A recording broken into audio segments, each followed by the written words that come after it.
हरे कृष्णा, राधे राधे। मैं senior assistant government of Rajasthan आप सभी का अपने यूट्यूब के चैनल लेरा मैथ्स एंड रीजनिंग क्लासेस पर हार्दिक स्वागत करता हूं। आरपीएससी फर्स्ट डेट के अंदर हम कंटिन्यूसली मैथ्स, स्टेट्स और रीजनिंग के वीडियोस को, चैप्टर्स को कंप्लीट करते हुए जा रहे हैं ताकि आपको परीक्षा में कोई समस्या ना हो। परीक्षा बहुत नजदीक है। कम समय का वीडियो में इसलिए बना रहा हूं ताकि बिना समय बर्बाद किए आपको सारे कॉन्सेप्ट समझ में आ सके। कम समय के अंदर उस कॉन्सेप्ट को समझ के आप परीक्षा में उन प्रश्नों को हल कर सके। मेरे वीडियोस आप देख रहे होंगे कि ज्यादा बड़े नहीं आ पा रहे हैं। क्यों? उसके पीछे कारण ये है कि कम समय आपका लेके मैं आपको सारे कॉन्सेप्ट उसी के अंदर डाल दूं। परीक्षा में किस तरह का प्रश्न पूछा गया है गण और गणाब से, वो भी मैं आपको बताऊंगा। पिछले वीडियो के अंदर हमने गण को कंप्लीट किया है, तो देखिए गण में एक प्रश्न पिछली परीक्षा में पूछा गया था, वो अभी मैं जरूर करूंगा। और गणाब को अभी इस टॉपिक में हम स्टार्ट करते हैं। उससे पहले आप पिछले वीडियो को जरूर देखें ताकि आपको ये वाला वीडियो भी और अच्छे से समझ में आए। देखिए गनाब होता क्या है? गनाब मतलब जिसकी लंबाई, ऊंचाई और चौड़ाई तीनों असमान होती है, तीनों बराबर नहीं होती है। ये आपके सामने गनाब बना हुआ है। इसका मान लो बेस 5, ये 2 सेंटीमीटर और ये कितनी होगी 3 सेंटीमीटर। लंबाई, ऊंचाई, चौड़ाई मेरे को तीनों अलग अलग दे रखी है। जैसे ये क्या है? ये गनाब है, ये बॉक्स है। ये क्या है? एक गनाब है। और मैंने आपको क्यूब के बारे में बताया था, गन के बारे में। ये क्यूब है जो गन है, ठीक है। अब हम समझते हैं कुछ फॉर्मूलाज को। पिछली क्लास के अंदर हमने गन के फॉर्मूला को समझा था। यहां मैंने गन के फॉर्मूले लिखे हुए हैं। ये गनाब का फॉर्मूला है कि अगर कुल गन निकालने हैं, क्या निकालने हैं? कुल गन निकालने हैं, तो 2 गुणा 3 गुणा 5 हो जाएगा। n1 गुणा n2 गुणा n3। यहां तो क्या होता था? n का क्यूब हो जाएगा 2 गुणा 3 गुणा 5, तो 2 3 6, 6 बन जाए 30। तो इस तरह से कुल गन निकलेंगे।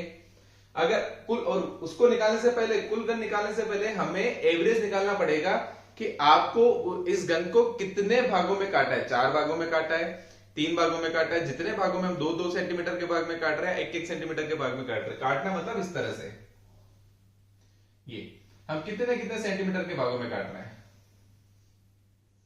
इसे हम काटना कहते हैं। तो एवरेज निकाल लेंगे, और एवरेज निकालने के लिए पहले हम उससे जितने छोटे भागों में काट रहे हैं उससे भाग दे देंगे, और भाग देने के बाद n1 गुणा n2 गुणा n3 कर देंगे। अब हम समझते हैं अगर हमारे पास 3 रंगीन सतह है, तो 3 रंगीन सतह मैंने आपको समझाया था क्यूब के अंदर भी, गन के अंदर भी, कि 3 रंगीन सतह है। तो 1 2 3, इसके भी टोटल 8 भाग होते हैं, 2 3 4 और 4 नीचे, 4 दोनों तरफ। तो क्यूब इधर गनाब के अंदर भी टोटल 3 रंगीन सतह कितनी होगी? टोटल 8 ही होगी। यहां फॉर्मूला सेम रहेगा। तीसरा है 2 रंगीन सतह। 2 रंगीन सतह में हमने वहां पे 12 सतह निकाली थी गन के अंदर, 12 n-2, ये सब गन के फॉर्मूला है। और यहां पे जो फॉर्मूला होगा वो 4 n1-2, 4 plus 4 n2-2 plus 4 n3-3, n3-2। ये आपका है 2 रंगीन सतह वाले का फॉर्मूला। तीसरा है 1 रंगीन सतह अगर हमें निकालनी है, तो 1 रंगीन सतह वहां पे होती है 6। क्यूब के अंदर कितनी होती है? 6 n-2 का होल स्क्वायर। यहां हो जाएगा 2 n-2, n1-2, n2-2 प्लस 2। अब n2-2 और n3-2 प्लस 2 n3-2 n1-2, ये आपका फॉर्मूला हो गया 1 रंगीन सतह का। 0 रंगीन सतह, अगर 0 रंगीन सतह मतलब रंगहीन, तो वहां पे था n-2 का होल क्यूब। यहां हो जाएगा n1-2, n2-2 और n3-2। अगर हमें कट ही निकालने, क्या निकालने? कट। तो ये ध्यान रखना कि 3n-1 का फॉर्मूला हो गया क्यूब का, और यहां हो जाएगा n1-1 plus n2-1 plus n3-1। ये आपके फॉर्मूला हो गए आपके क्यूबॉइड के, जो गनाब के। मैं अभी आपको कुछ प्रश्न कराता हूं कि किस तरह से परीक्षा में प्रश्न पूछे जा सकते हैं। देखिए कुछ प्रश्नों को हम देखेंगे कि मान लो प्रश्न में बोल रहा हूं, मैं यहां पे सिर्फ संख्या लिख रहा हूं ताकि समय खराब ना हो। यदि 4 गुणा 6 गुणा 8, 4 गुणा 6 गुणा 8 घन सेंटीमीटर के एक रंगीन गनाब को 2-2 सेंटीमीटर के गनों में काटा जाता है। एक ये गनाब है, ठीक है, इसको हम काट रहे हैं 2-2 सेंटीमीटर के रंगीन गनाब में। 2-2 सेंटीमीटर में काट रहे हैं। किसमें काट रहे हैं?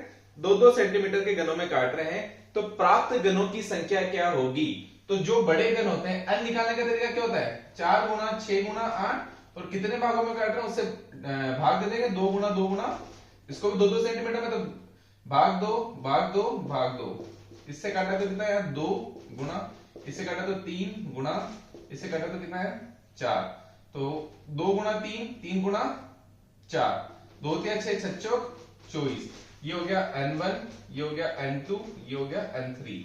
तो प्राप्त घनों की संख्या क्या होगी n1 गुना n2 गुना n3 24। इस तरह से प्रश्नों को हम करेंगे। अगर परीक्षा में एक प्रश्न ये पूछा जाता है कि एक घनाभ है 3 गुना 5 गुना 7 घन सेंटीमीटर का, इसको एक रंगीन घनाभ को 1 सेंटीमीटर के घनों में काटा जाता है। कितने सेंटीमीटर के घनों में? इसको 1 सेंटीमीटर में काटा जा रहा है। सबको 1-1 सेंटीमीटर के छोटे छोटे टुकड़े निकाल लिए। जो मैंने घर में समझाया था ना कि किस तरह से हम टुकड़ों को निकालते हैं, 1-1 सेंटीमीटर में काट रहे हैं, 2-2 सेंटीमीटर में काट रहे हैं। तो इसको मान लो इस घन को 1 सेंटीमीटर के घनाभ में काटा जाता है, तो रंगहीन घनों की संख्या कितनी होगी? रंगहीन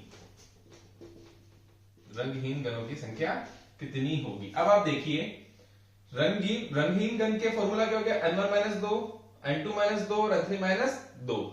अब 3 गुना 5 गुना 7 दे रखा है, अब इसको भाग देंगे 3 गुना 5 गुना 7, 1 गुना 1 गुना 1, तो क्या आ गया? ये आएगा 3 गुना 5 गुना 7। और फॉर्मूला क्या है?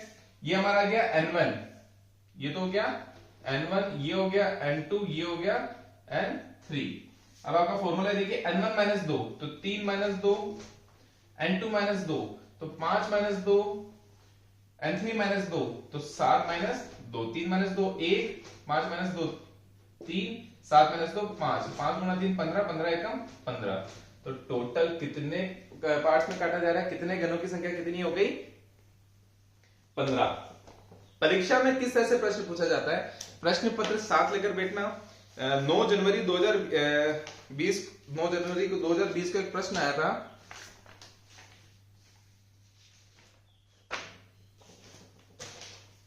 ग्रुप सी 9 जनवरी 2020 का प्रश्न संख्या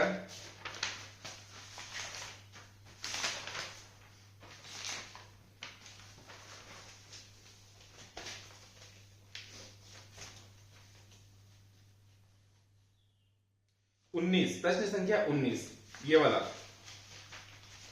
कि 4 सेंटीमीटर लंबाई के एक ठोस घन को 1 सेंटीमीटर लंबाई के छोटे घनों में प्राप्त करने के लिए इस घन को कितनी बार काटा जाएगा? प्रश्न क्या है कि 4 सेंटीमीटर का घन दे रखा है और 1 सेंटीमीटर में काटना है, तो ये पूछ रहा है कितनी बार काटा जाएगा। जिसने कुल घन नहीं पूछे, यहां पूछा है कितनी बार काटा जाएगा। कितनी बार मतलब मुझे कट्स निकालना है, तो मैंने कट का फॉर्मूला यहां पे लिखा था 3n-1। यहां पे n कितना हो गया 4। 4 क्यों हुआ? क्योंकि 4 को भाग दे देंगे 1 से तो 4 ही आएगा, क्योंकि बड़ा घन कितना है 4 और छोटा घन कितने में काट रहे हैं 1-1 सेंटीमीटर में, तो उत्तर 4 ही आया। n का मान हो गया 4, तो 3n-1 मतलब 4 - 1, तो 3 3 - 1 4 - 1 तो 3 3 बचा 3 तिया 9, तो इसका उत्तर आया 9। तो इसका जो आंसर होगा थर्ड ऑप्शन 9। इस तरह से परीक्षा में प्रश्न पूछे जाते हैं सीधे इन्हीं फॉर्मूला से। आप क्यूब और क्यूबॉइड, घन और घनाभ के फॉर्मूला को जरूर याद कर लें। यही है कि अगर एक रंगीन सतह है तो ये फॉर्मूला, 0 रंगीन सतह है तो ये फॉर्मूला, कट्स निकालना है तो ये फॉर्मूला, बड़े घन दे रखे हैं छोटे घनों में काट रहे हैं तो उससे भाग दे दो और n का मान निकाल के आप आसानी से प्रश्नों को हल कर सकते हैं। अगर कोई भी समस्या आ रही है, कोई भी प्रश्न का उत्तर आप नहीं दे पा रहे तो उसे जरूर कमेंट बॉक्स में डालें ताकि मैं उसका उत्तर दे सकूं। इसी के साथ हरे कृष्णा, राधे राधे।